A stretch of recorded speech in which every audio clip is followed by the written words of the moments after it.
The harvesting season. Anna had always loved small towns. There was something comforting about their quiet rhythms, their tightly knit communities. So when she and her fiancé Ben decided to leave the bustle of city life behind, the sleepy town of Hollow Creek seemed like the perfect place to start fresh. They arrived in early autumn, just in time for the annual harvesting season festival. The town was decorated with ribbons and scarecrows, pumpkins lined the streets, and the air smelled like fresh bread and hay. The townspeople were welcoming, eager to share stories of the town's traditions. But there was one thing no one seemed to talk about openly: the harvesting. "It's a big deal," one of the locals, Mrs. Hawthorne, explained to Anna over coffee. "The crops have been plentiful ever since I can remember. We owe it all to the harvesting. The town comes together for it every 7 years. You'll see, it's quite the spectacle." Anna smiled politely, trying to ignore the way the old woman's eyes flickered nervously over her shoulder, as though afraid someone might overhear.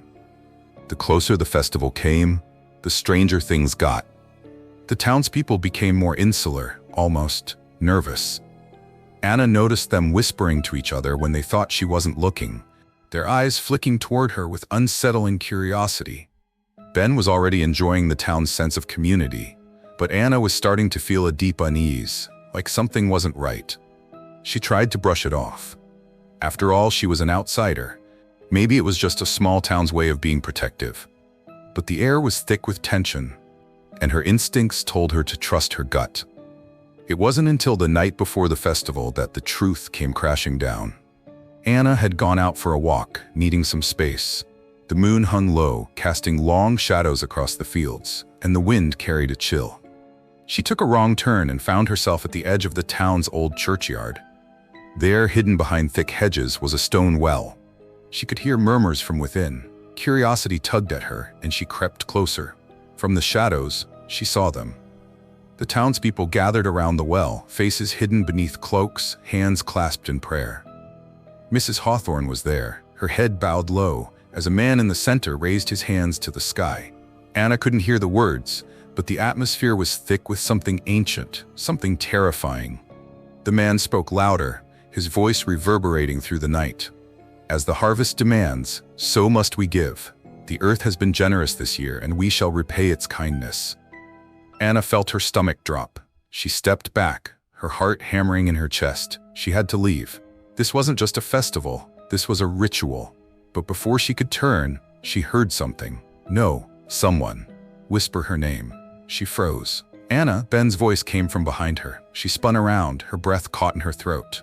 "Ben, what are you doing here? You shouldn't." But before she could finish, he reached out and grabbed her arm, pulling her into the shadows of the churchyard.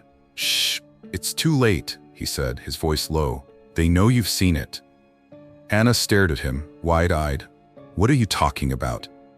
Ben's eyes were filled with regret and something darker, something cold. "I should have told you sooner. I wanted to protect you from this, but you're part of it now." A wave of realization hit Anna like a slap. The harvesting, it's not just a festival, it's a sacrifice, Ben nodded. Every 7 years they offer a sacrifice to ensure a good harvest. They call it the chosen one. And this year, it's you. Anna recoiled in shock. "What? No, you can't be serious." "But I am," Ben said softly. "I thought I could protect you, but they've already chosen. The crops depend on it. The town, it depends on it." Terror surged through her. You knew, and you didn't." Before she could finish, Ben's hand clamped over her mouth, pulling her back toward the well. She struggled, but he was too strong. "They won't let you go," he whispered. "They'll make sure of that." Suddenly, Anna understood the fear in the townspeople's eyes. They weren't afraid of the harvest failing. They were afraid of what would happen if they didn't follow through with the ritual. The crops would wither. The town would die. Ben pushed her forward toward the gathering.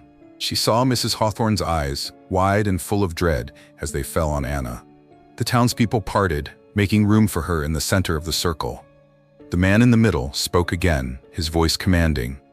"The time has come." Anna's heart pounded in her chest. She felt trapped, powerless, like a sheep led to slaughter. But as the crowd began to chant, the earth itself seemed to tremble. The ground beneath her feet cracked, and something in the distance began to move. Anna's eyes went wide as a figure rose from the earth, a monstrous, twisted form that towered over the crowd. It was old, ancient, its limbs gnarled and skeletal, its face a dark blur of shadows. The creature's eyes locked onto her, and Anna realized with horror that it was not just the crops that had to be fed. It was the creature itself.